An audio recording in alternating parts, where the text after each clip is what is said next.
Hey guys, welcome back to Man Time. Today's episode may be the most important lesson of them all in becoming a man and being a man. It's fixing the wife's car. So I'm taking a little pause on the belt grinder and motor refurb that I'm going through. That was on the last episode. This episode is going to be trying to figure out what's making my wife's car make a grinding noise from the front wheel. And this may be one of the most important man time lessons. Let's fix the wife's car.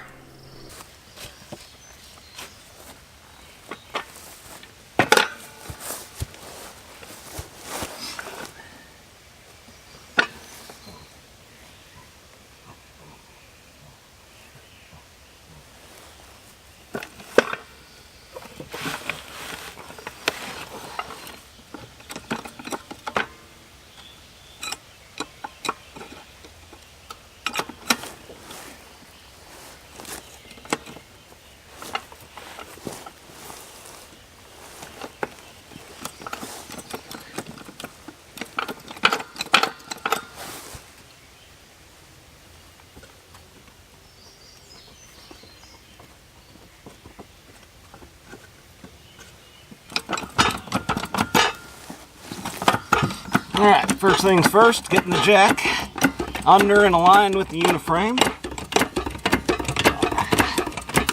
These new cars don't have a typical frame, and you have to find the seam where the lower or bottom of the car is connected to the side of the car. So, let's get that.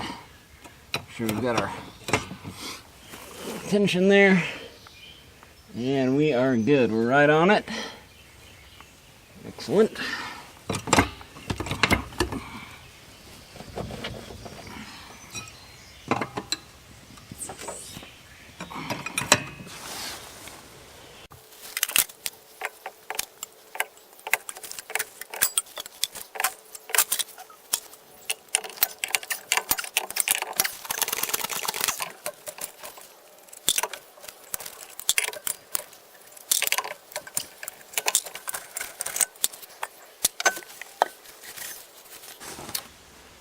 Alright, welcome viewers to the show here. Today we're working on the wife's car. She's got a, what's called a Chevy Classic.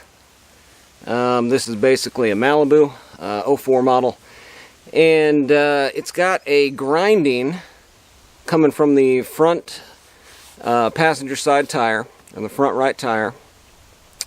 And she let me know about this this morning and said I need to fix it, so here we are. One thing I just wanted to show you was how we lay out our tools when we're working on a vehicle. I really like a all-inclusive kit like I've got behind me here. This is an older Craftsman kit, but it has actually got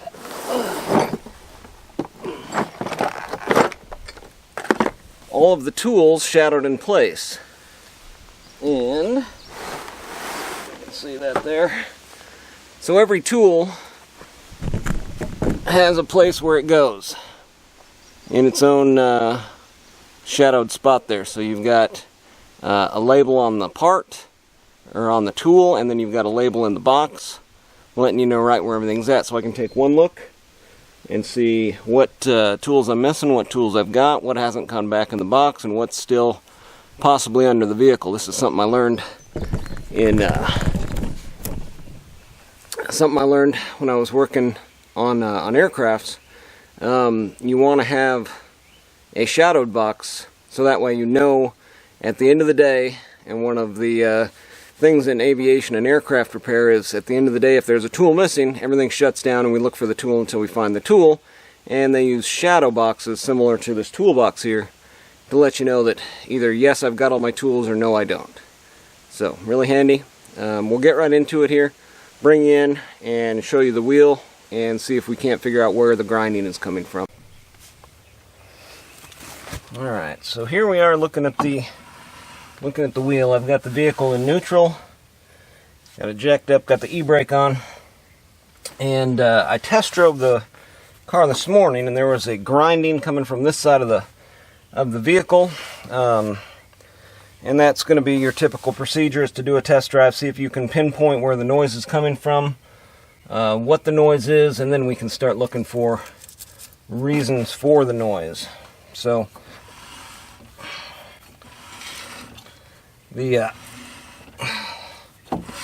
wheel is turning pretty smoothly. The next steps, as we try to diagnose why there's a grinding, is to inspect the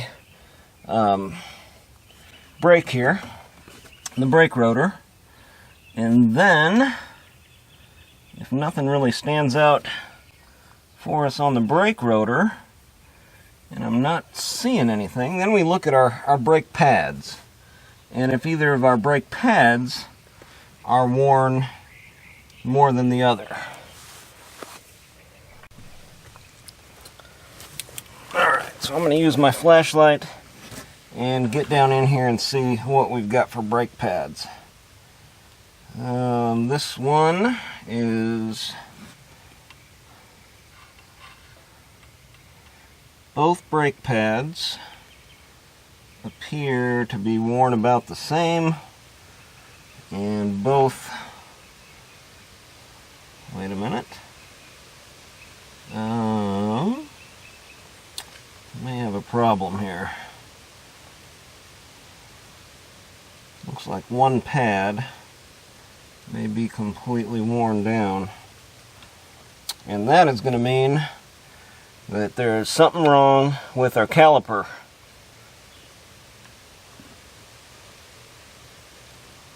Good thing the wife told me about this. Okay, so let's pop the caliper off and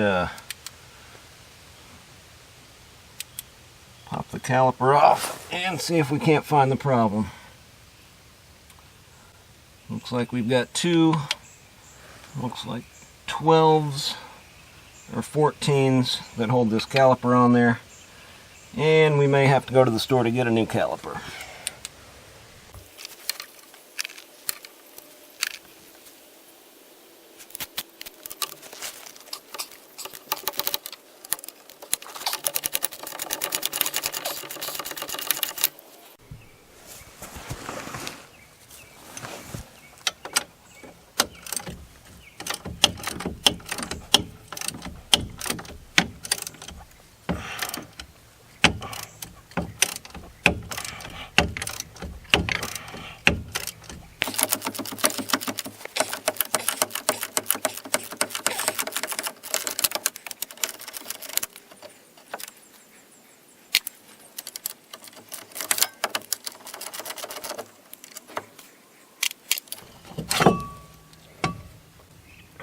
Ooh, boy. Yeah, brake pad completely gone. These are fairly new brakes too, and we are down to metal on metal. Metal on metal. Good thing the wife told me about this one. These are fairly new brake pads, so at this point I can tell by doing the proper service and regular maintenance on it. These brakes are maybe a year old. No way they should be worn down that much. That's going to indicate a faulty caliper. So, got to see where we can go and get one of these things.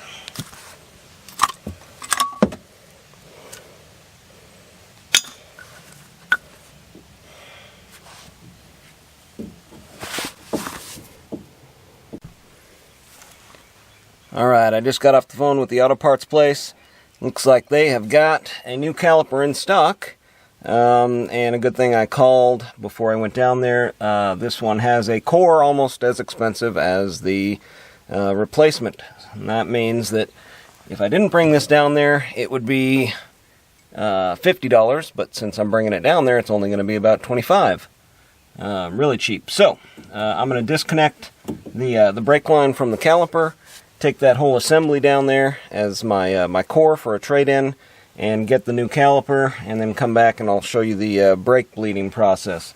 One thing I did want to show you, lets you know if you've got a keeper or not, is the status of the rotor here.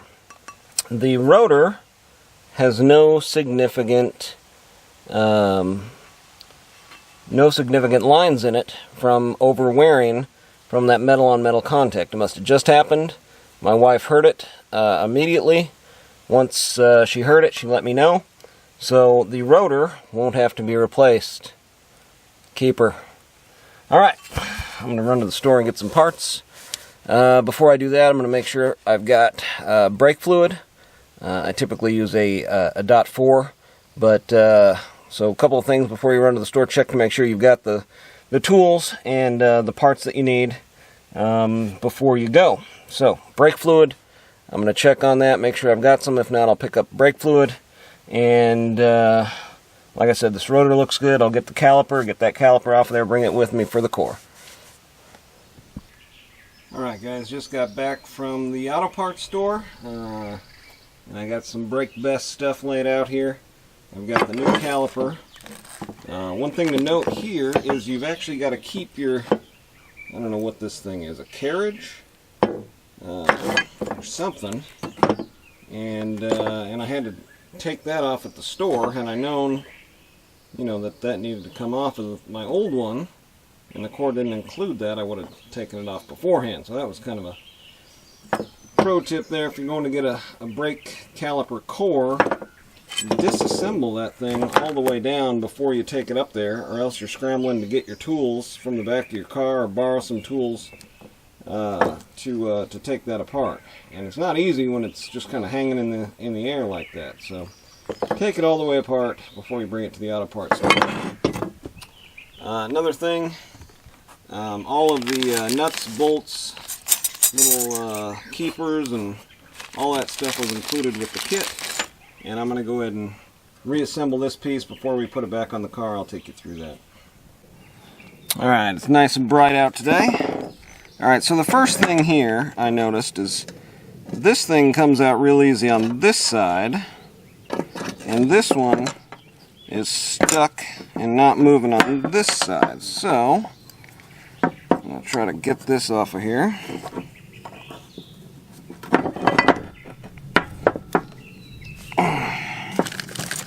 And you can see it's just a pin in there.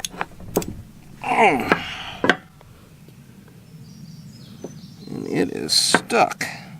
Now this should be moving, but it's not. And the gasket was blown out of there too. So this could have had something to do with the brake not working properly. Alright, I've got us set up in the vise here. This is the bolt in question that we're having some issue with. So, let's see what we got here. I'll just kind of bang on this a little bit. Nothing there. Okay.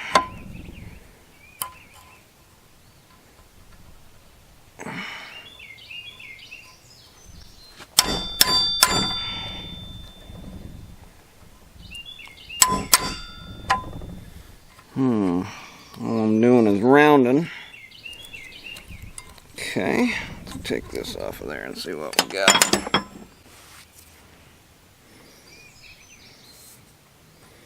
Alright, let's get some secret formulas out here. Some PB Blaster. Yeah, something's going on with that thing there. Okay, I got myself a bigger wrench and a bigger hammer. We'll see. Oh, it's moving. It's moving a little bit.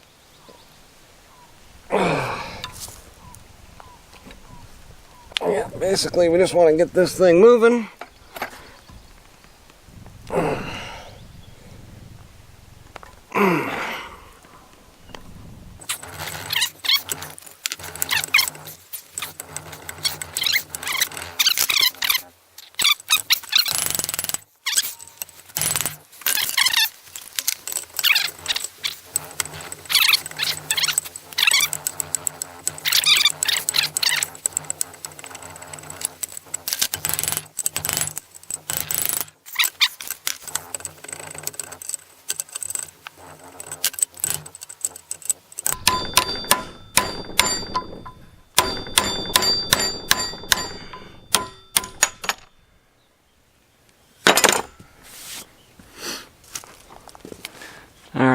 we got it. Right here. Came out.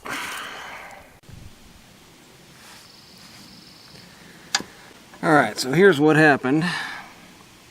This is our pin that was in there. It was seized up in there. There was a lot of rust and gunk built up on this. Caused it to just seize in this hole here.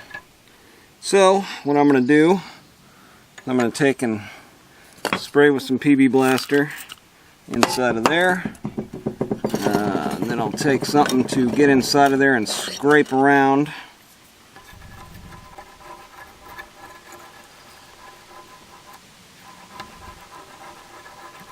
All that rust and corrosion in there.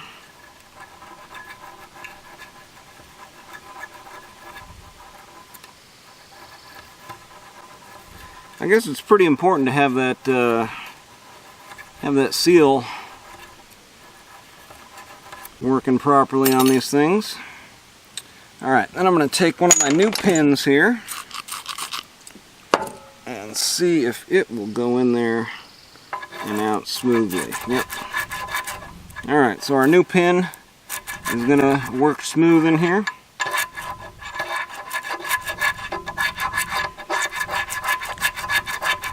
That's good. Alright, I'll get all that rust cleaned up on here. Let that kind of flush out. And then we'll grease it up, put a new seal on it. I guess that's why they provide you with these new seals. We'll put new seals on both of them. But you can see on this one, it's nice and lubed, and the seal was working correctly on it. So.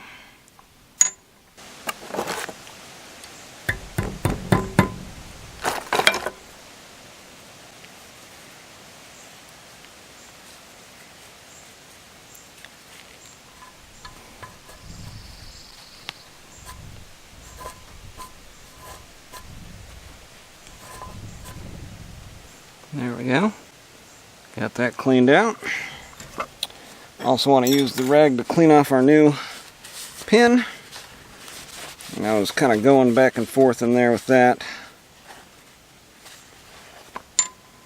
I've got our two new pins here. And I'm going to take and put a little bit of grease on there.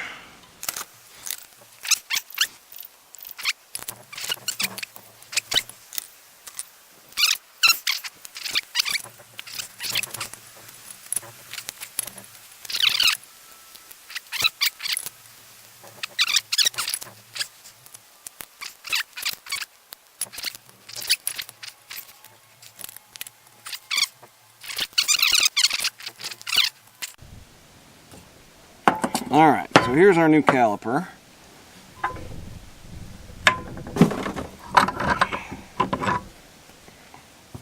And this is the carriage. Goes on there like that. It's going to connect up here with a few bolts. So let's get those on there.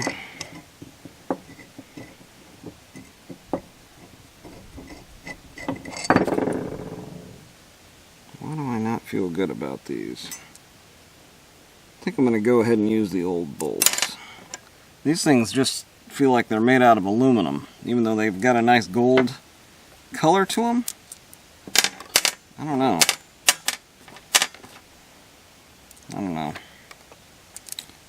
I'm using the old ones. Still got some Loctite on there. Let's put some new Loctite on there. Alright, we'll put some new Loctite on there. Just the same red Loctite that came off. A little drop either side.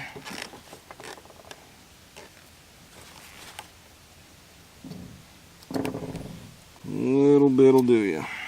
Okay. And then to tighten these,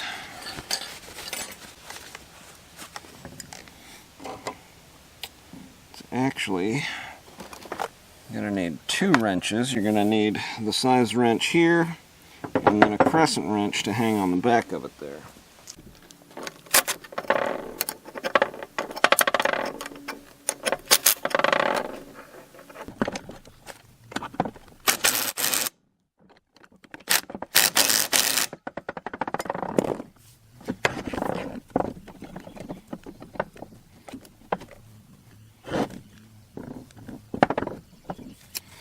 Okay, now we've got our new clips.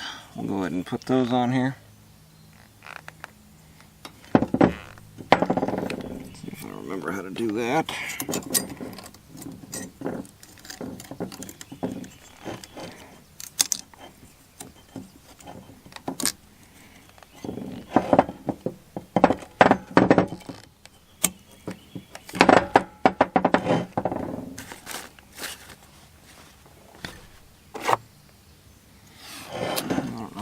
See how I did that, but these two slots here go in there like that.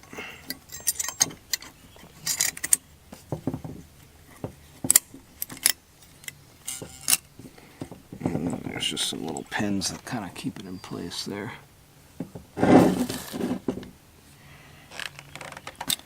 Okay, so we've got that. Now it looks like both of our pads are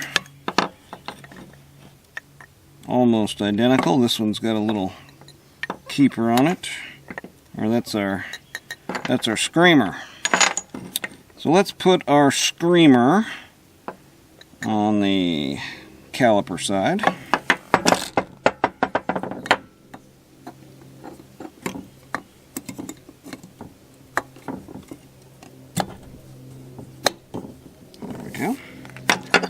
And we'll put this one on this side. And you can see there it just kind of slips down in between those slots, and it's got the spring on the bottom there to keep tension. Okay, should do it. One last thing here. The new one has a little bit different setup. It's got these washers to sit on either side of your banjo bolt there, and when we tighten that up, that is where your your brake fluid is going to come in and out of the caliper, and this is our little bleed screw here. And while this is sitting here, I'm going to get a size on that. There we go. It's a 10 millimeter. So I was working with a 12 millimeter here. That's going to be a 10 millimeter, and we should be ready to go. Okay, here we are back at the vehicle. I have got our banjo fitting tied up there so we don't lose all of our hydraulic fluid, but we're going to lose some, and probably even quite a bit. But I've got the mating surfaces here cleaned up right there, and let me just set that aside for now. We'll get our caliper set in place here. I've got both of our pads on there. I think the caliper's all the way retracted. Hard to tell if at this point if it was truly the caliper or because that pin was seized up in there what was causing all of our issues. But at any rate, we are going to have solved the problem by doing what we did. Alright, a little bit of Loctite on here.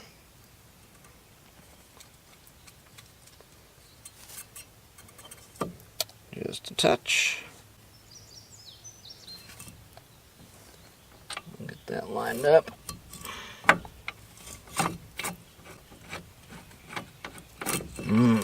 Smell of fresh Loctite.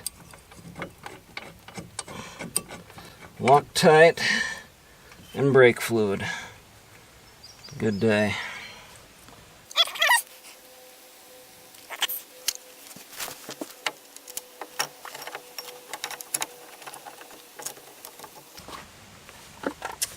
Alright, then we'll get our Now that we've got that in place, we'll get our banjo and we'll get it set in place here. Now a banjo bolt is this piece here, and it's got holes either side of it and through the middle of it where it will distribute, in this case, brake fluid. Don't ask me why they call it a banjo. I don't truly know. I do know that my head hurts from having run it into this strut about 3 times now. So that's always fun. Okay, there's a little keyed spot on the back of the caliper here where this, ow, again, thank you.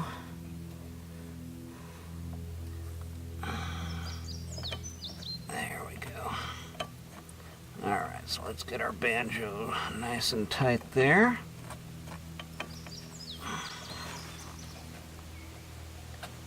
That feels good. I think that was a 7/16.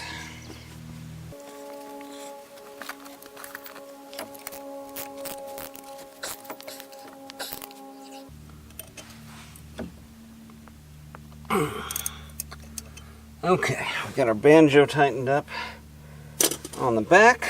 We'll get our caliper tightened up, and then I've actually got to wait on the wife to get home so we can go through the brake bleeding process. But the brake bleeding process is basically you've got someone in the vehicle pumping up the brakes, and what pumping up the brakes is, you just pump the brakes up and down, up and down, up and down, and then hold down on the brake pedal. Well, the person on the outside of the vehicle opens up the pressure release on the outside here and releases the brake fluid. And then the brake pedal will go all the way to the floor. You tighten back up the pressure release valve and repeat. Pump up the brakes, open that up, release any air that's in the brake line, close it up, and pump the brakes again.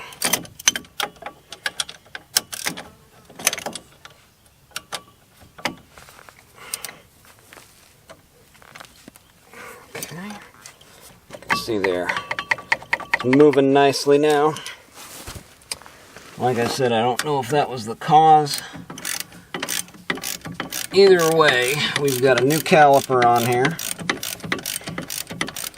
made in Australia. Interesting.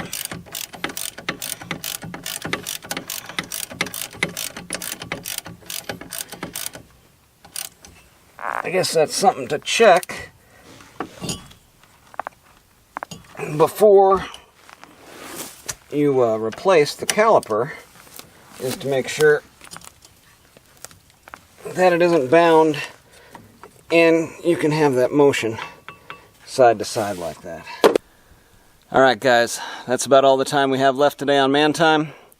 As you can see here, we fixed the caliper. We figured out what the problem was. Could have been the caliper, could have been the pin that allows that caliper to slide back and forth. Either way, we got it fixed up. The wife's going to help me bleed the brakes once she gets home, and we'll see you on the next episode.